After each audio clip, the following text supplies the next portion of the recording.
I can't figure out how to properly explain a fridge, so this is the last take, even if it's really bad. How does a fridge work? Well, a fridge works by a fridge. Oh, I can't even see myself. So a fridge works because it's a fridge. A fridge is basically a heat engine in reverse. Now I know we were told not to state that. We're told to explain how it is not a heat engine in reverse, right? But it is a heat engine in reverse. I mean, it's basically a heat pump. So the heat pump will take work into the system, extract heat from the cold reservoir, and then it'll extract that into the hot reservoir. In this case, your cold reservoir is going to be the inside of the fridge. Hot reservoir is going to be the air outside the room, or the air in the room, sorry. This would look like this. Can you see that? I hope you can see that. Okay, so you can see this is a heat pump, literally a heat engine in reverse. Work's going into the system, it's extracting the heat from here, and it's coming out on top.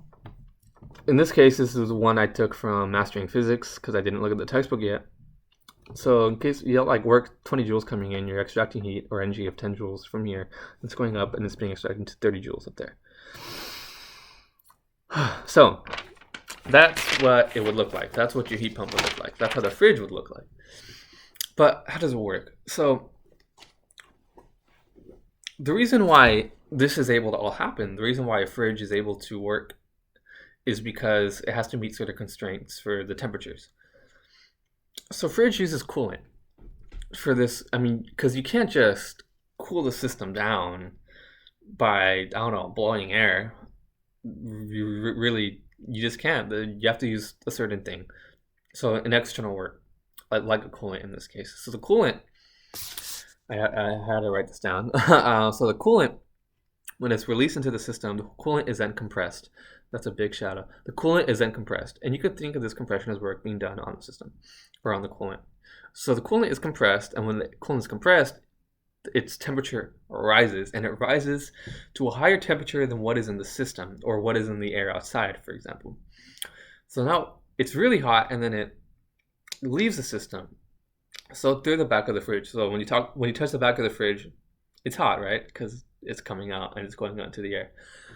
So the coolant heats up, it's compressed, it comes out back of the fridge, it's hot, and then once it's out, it expands. So in this case, it's not really coming out; it's still in the system. But now that all the heat has been released, the coolant expands and it cools down. So it cools down, and then it re-enters the heat of the fridge. And when it does this, because it's cooled down, now it has cooled down the system. Now it is inside the system of the fridge, so the inside of the fridge, and it's then cooled down the temperature inside of the fridge, and the whole cycle repeats. So now it's cooled down, it goes back into the system, bam, it is compressed. So how does this not violate the second law of thermodynamics? Well, as I've stated a couple times already, work is coming into the system. So the second law of thermodynamics will tell you that heat cannot be spontaneously transferred from a colder object to a hotter object. In this case, it is not spontaneous. As the book states, it is using electricity. So how's the fridge running? Electricity. So it is using the work or the electricity, so an external work, the electricity or the coolant in the system for this to all happen. So it's not spontaneous, it's assisted, as the book will say. So like I said earlier, the constraints for this have to be that the temperature, at one point the temperature of the coolant, so the hottest temperature has to exceed the highest temperature of the system. In this case, the air outside. And the temperature of the coldest has to be colder than the coldest temperature in the system, which will be the inside of the fridge, so your cold reservoir, right? And that happens when the coolant cools down and re-enters the system.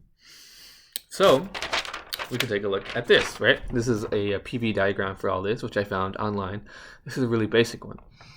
So you're going to start here, right? This is your coolant. Well, not your coolant, but this is your cold reservoir. So coolant comes in, the coolant's compressed. When the coolant compresses, it becomes hotter, and when it becomes because it becomes hotter, then it comes and it is released out into the system. Pressure rises at this point. And then it goes down. You have throttling coming down here, and then this is when your coolant, which is now expanded which is now expanded and is less less hot, so cooler, will come back down and it'll re-enter the system through here, through the cold reservoir, and now it is colder than that system, and now so that process is going to repeat and repeat and repeat and repeat until it maintains the temperature that you want it to be at. And yeah, that's it. Thank you for your time. Oh.